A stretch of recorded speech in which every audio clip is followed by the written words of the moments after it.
ગુજરાત વડોદરાના નામે વધુ એક વૈશ્વિક સિદ્ધિ નોંધાઈ છે। વાઘોડિયાના ગોરજમાં હવે સૂર્યદેવની શક્તિથી દુનિયાનું સૌથી મોટું રસોડું અને એસી પ્લાન્ટ ચાલશે।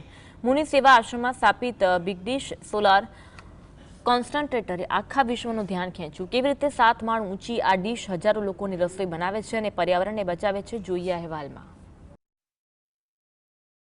વડોદરાનું વાઘોડિયા હવે પર્યાવરણ રક્ષણના ક્ષેત્રે વિશ્વના નકશા પર ચમક્યું છે।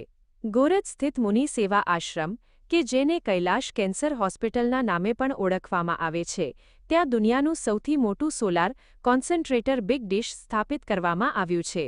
આ પ્રોજેક્ટ ગ્રીન એનર્જીના ઉપયોગમાં ભારત માટે એક સીમાચિહ્ન સમાન સાબિત થયો છે।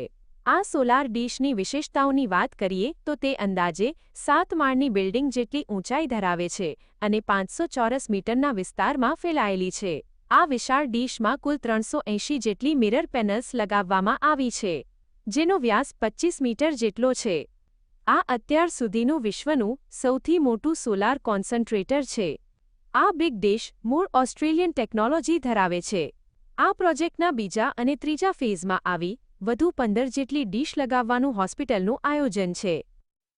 आश्रम ने उनमें से लॉन्ड्री चलाई, कुकिंग किया, स्टरलाइजेशन किया।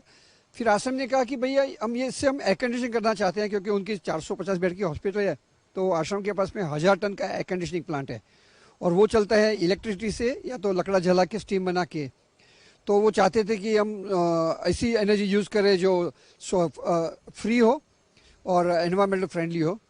तो हमने अभी जो 2 डिश आश्रम में लगी हुई हैं, एक डिश 25 मीटर डाया की है, 25 स्क्वायर मीटर उसका एरिया है। तो दोनों डिश से हम 200 टन का एयर कंडीशनिंग प्लांट चला रहे हैं।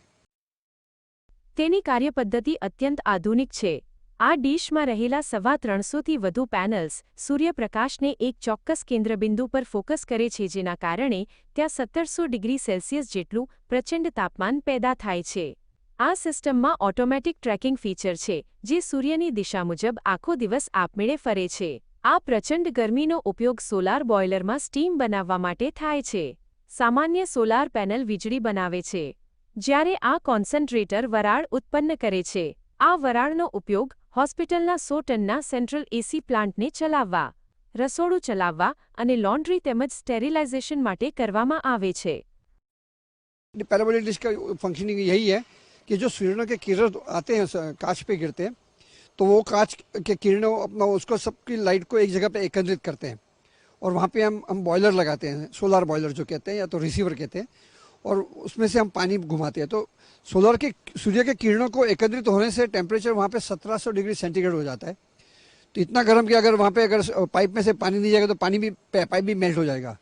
तो हम पानी पाइप के थ्रू जाता है, वो इतनी गर्मी से वो पानी तुरंत ही स्टीम हो जाता है और फिर स्टीम हम नीचे लाते हैं।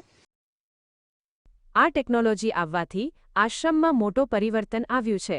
અગાઉ અહીં રસોઈ અને અન્ય કામો માટે દરરોજ 1000 કિલો લાકડાનો વપરાશ થતો હતો, જે હવે શૂન્ય થઈ જશે। આનાથી પર્યાવરણની જાળવણીની સાથે ગેસ અને વીજળીના બિલમાં લાખો રૂપિયાની બચત થશે। મુનિ સેવા આશ્રમના આ પ્રોજેક્ટથી સાબિત થયું છે કે જો ટેકનોલોજીનો યોગ્ય ઉપયોગ થાય તો ઉદ્યોગો અને હોસ્પિટલો પ્રદૂષણ રહિત ઉર્જા મેળવી શકે છે। 4 થી 5 વર્ષમાં જ આ પ્રોજેક્ટનો ખર્ચ વસૂલ થઈ જાય છે, જે આર્થિક અને પર્યાવરણ બંને રીતે આશીર્વાદરૂપ છે। Bureau report, GSTV।